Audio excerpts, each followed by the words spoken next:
जब मनुष्य इस संसार में रहकर तपस्या करता है और तपस्या करने में मनुष्य प्राणी को अनेक परिस्थितियों का भी सामना करना पड़ता है। समाज के लोग भी कभी कभी अच्छा और बुरा भी बोलते हैं। इन बुराइयों को सहन करके तब वो परमात्मा की शरण को अपनाते हैं।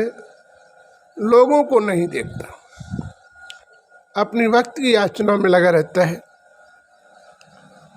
और मन एकाग्र कर उस परमात्मा की भक्ति में लीन हो जाता है।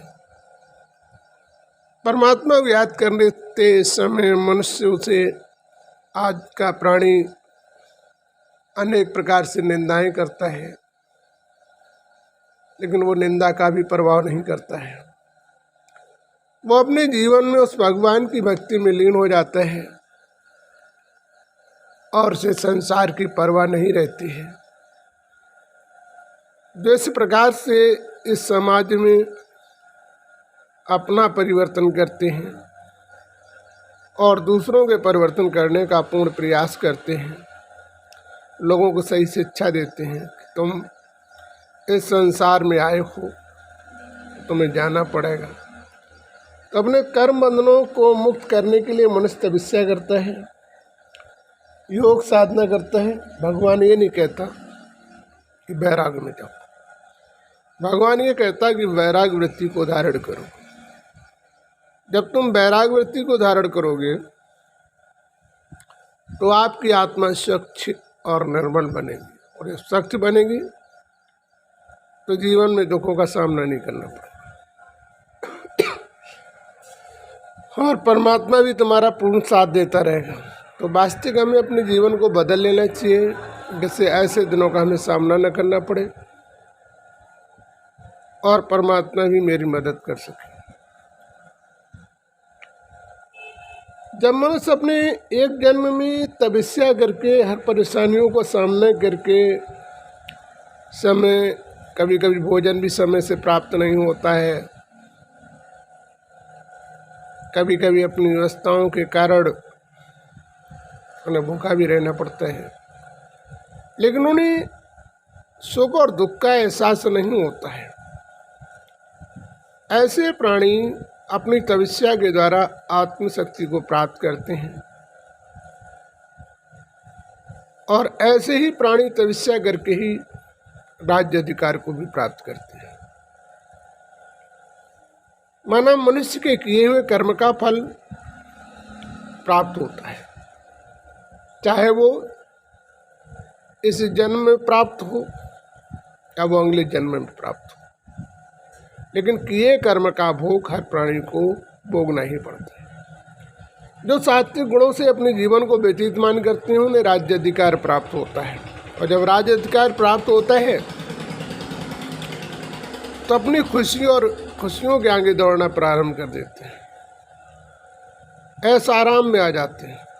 तो जितना पुण्य किया था उतना राज्य अधिकार प्राप्त करके पाप कर लेते हैं।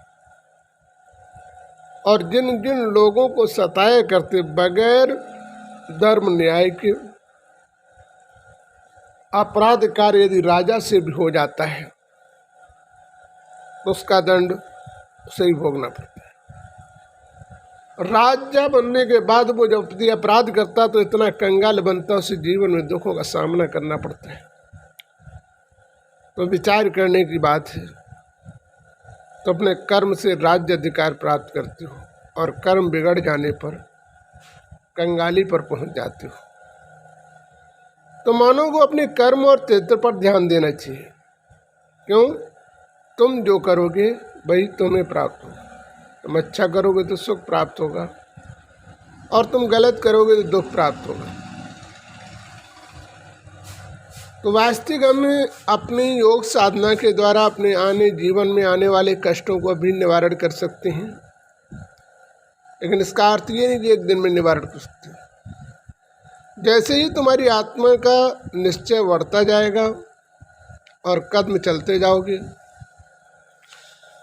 तो वास्तविक एक दिन ऐसा आएगा जो तुम्हारे समस्त दुखों से दूर हो जाओगे, जितना निश्चय आपका होगा उतनी जल्दी सफलता प्राप्त होगी।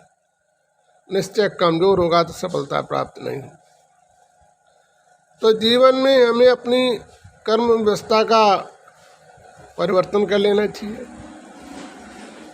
जिससे हमारे जीवन का उद्धार हो सके। भगवान को तुम अपने जीवन में साथी बनाकर यदि अपने जीवन को समर्पण करते हो, संपूर्ण विश्वास और निश्चय यदि परमात्मा पर होता है, तो तुम्हारे जीवन में कभी दुखों का सामना नहीं करना पड़ेगा। यदि पूर्ण निश्चय परमात्मा पर नहीं होता है तो दुखों का आना निश्चित होता है।